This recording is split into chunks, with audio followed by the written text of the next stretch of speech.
Hi friends, most of you watch my channel without subscribing. Please subscribe if you like my stories. Have a good rest. My name is Jack, and I'd like to share my story about how my ex-wife Stacy cheated on me with my estranged golden child brother Kyle, and gave birth to his baby. This betrayal completely blindsided me and led to the implosion of my family.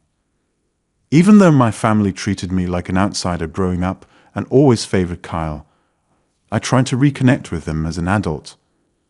I thought we had moved past the painful history of my turbulent childhood. But clearly old grudges die hard. When Kyle and Stacy started having an affair behind my back, it brought back all those feelings of rejection and inferiority I felt as a kid. Except this time, it was infinitely more devastating with the love of my life and mother of my unborn child betraying me in the worst imaginable way. I'll never forget the sinking feeling in my gut when Stacy finally confessed the truth after trying desperately to hide it from me. In that moment, my picture-perfect life crumbled around me. Losing Stacy and my baby broke me in a way I didn't know was possible.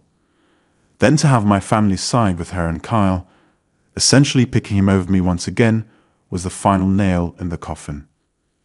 After the divorce, I vowed to cut contact with my toxic family and move on with my life. I found solace by throwing myself into my work. But just when I was starting to heal and find happiness again, my scheming family reappeared and tried to exploit me for money.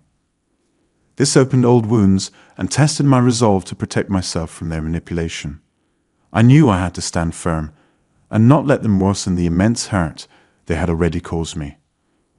What transpired next was an emotional roller coaster that pitted me against my family as I fought to regain control over my life. Ultimately, I learned who I could really count on when things got tough. Here is the full story. The betrayal. Kyle and I had a strained relationship for as long as I could remember. As the older golden child, he was given every advantage by our parents, while I was treated as an afterthought. No matter how hard I worked or what I achieved, it was never good enough compared to Kyle. By the time I left for college, I was tired of my family's emotional neglect. Kyle stayed local to be near our parents, absorbing their constant praise and doting. Meanwhile, I rarely came home to visit. The wounds from my childhood ran deep. After college, I met my beautiful wife, Stacy. We dated for 2 blissful years before getting married. Stacy was sweet, funny, and caring. I thought I had met my soulmate. She encouraged me to reconcile with my family, believing everyone deserved a second chance. I was reluctant at first, but eventually took her advice and cautiously reached out to my parents and Kyle. To my surprise, they seemed genuinely remorseful for how they had treated me and were eager to reconnect. Stacy and I started visiting my parents frequently and getting together with Kyle and his new girlfriend. I began to think that maybe we could have the close family relationship I had always craved. Stacy and Kyle really hit it off, which also helped me warm up to him. I was proud to show her off to my family, especially when we shared the exciting news that Stacy was pregnant with our first child. Or at least I thought the baby was mine. The first red flags came when Kyle became oddly overenthusiastic about Stacy's pregnancy.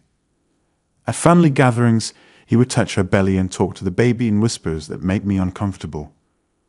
When I asked Stacy about it, she dismissed my concerns and said he was just excited to be an uncle. So I tried to ignore the nagging feeling in my gut. But the warning signs kept coming. Kyle started dropping by our house frequently to check on Stacy and her progress. Often, I would come home to find them laughing together on the couch or drinking tea at our kitchen table. The visits became so frequent that I gave Kyle the spare key so he could come and go as he pleased while I was at work. One night after Kyle's car was parked outside our home, long past a reasonable visiting hour, I decided I needed to get to the bottom of things. After Stacy had gone to bed, I sunk a peek at her phone while she was sleeping. What I found made my blood run cold. There were romantic text exchanges going back months between Stacy and Kyle. My worst fears had come true. My wife was having an affair with my brother and carrying his child. all while deceiving me. The next morning, I confronted Stacy about the texts. She immediately burst into tears and admitted everything. The baby was Kyle's. They had been seeing each other since before the pregnancy. She never intended to tell me the truth because she knew how much it would devastate me. I was utterly crushed, but I refused to show it. I maintained my composure and told Stacy the marriage was over. She begged for forgiveness and another chance, but I was adamant about proceeding with a divorce. There was no coming back from this ultimate betrayal. When I informed my parents about the affair, they unsurprisingly took Kyle and Stacy's side. They said I must have misunderstood the situation. I'm sure Kyle would never do something so hurtful, they claimed. I was used to being dismissed and blamed by them, but this situation was too serious for me to stay silent. I gathered evidence of Stacy and Kyle's relationship, photos, receipts, transcripts of voicemails, and presented it to my parents. Even then, they made excuses for their favorite golden child. They pressured me to try counseling with Stacy and give her another chance for the sake of the baby. But I refused to budge. The divorce. Stacy did everything she could to prolong the divorce proceedings and get a favorable settlement, all with my family's blessing.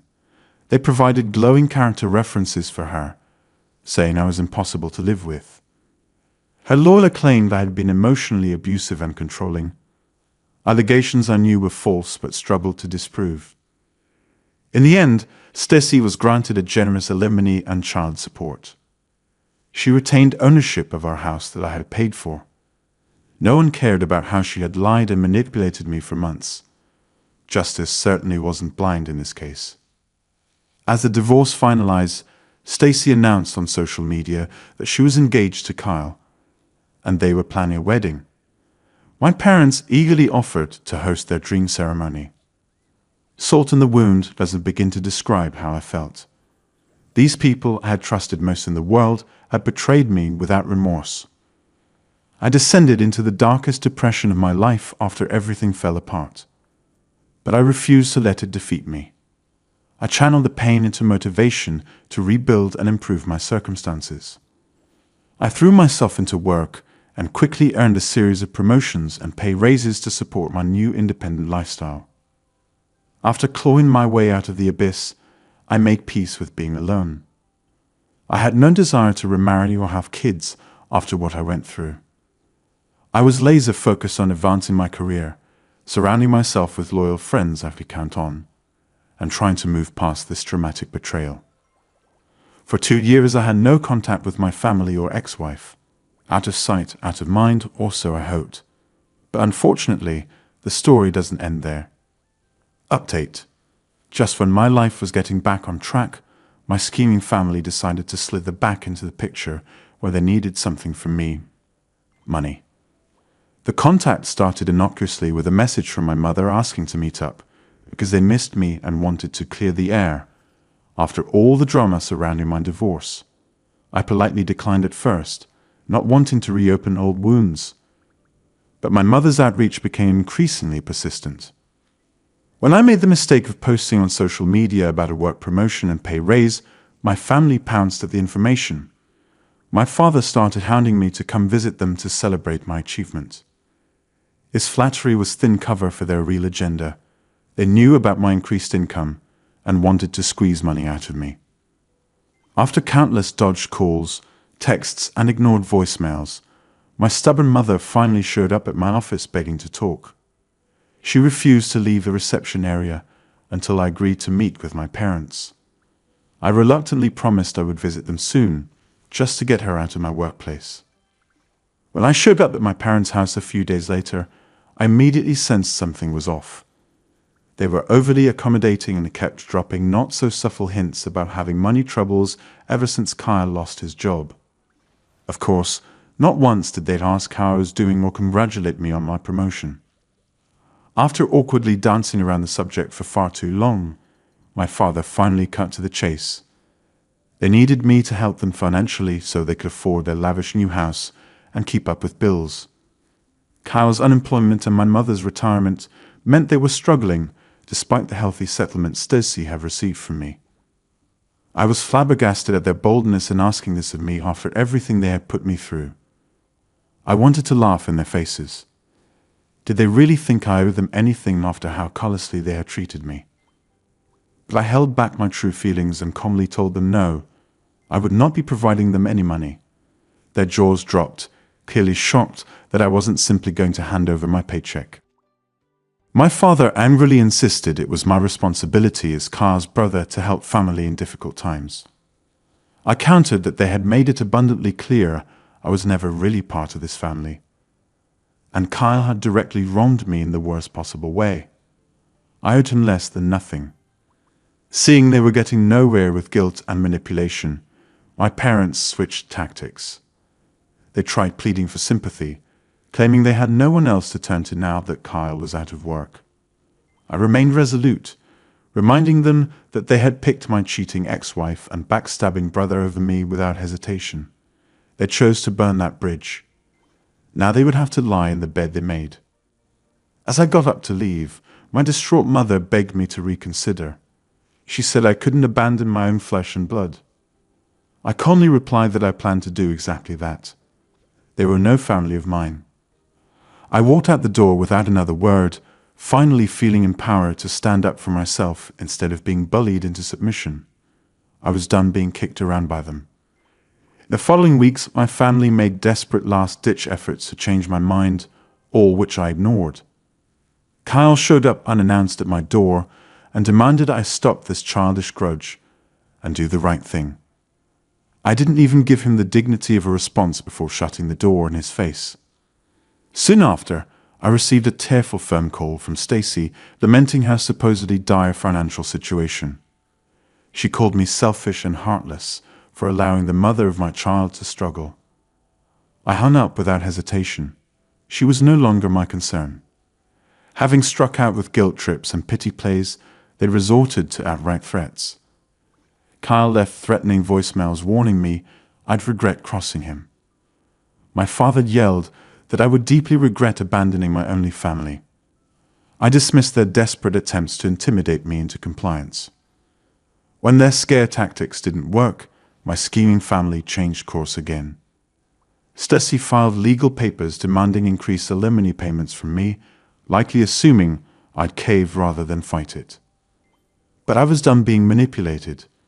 This time, I hired a ruthless lawyer and fought back hard, refusing to be extorted any longer. I provided evidence disproving their slander about me during our divorce. In the end, the judge ruled fully in my favor. Stacy's false accusations of abuse were discredited.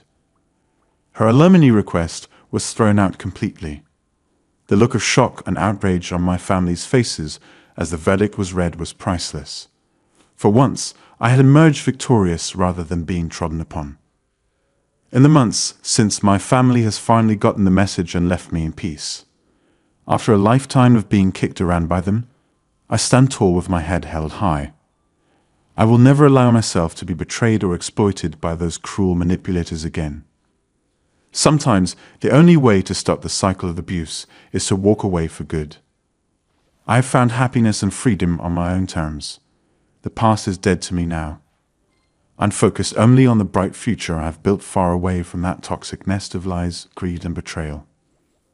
My journey has been unspeakably painful at times, but ultimately it led me to the truth of who I am. I have shed the role of powerless victim and reclaimed my strength and self-worth. I owe that to no one except myself. Thank you for listening to this story. I hope you enjoyed it. Please leave a comment. It is important to me. I wish you all good health, and may this day bring you wonderful moments.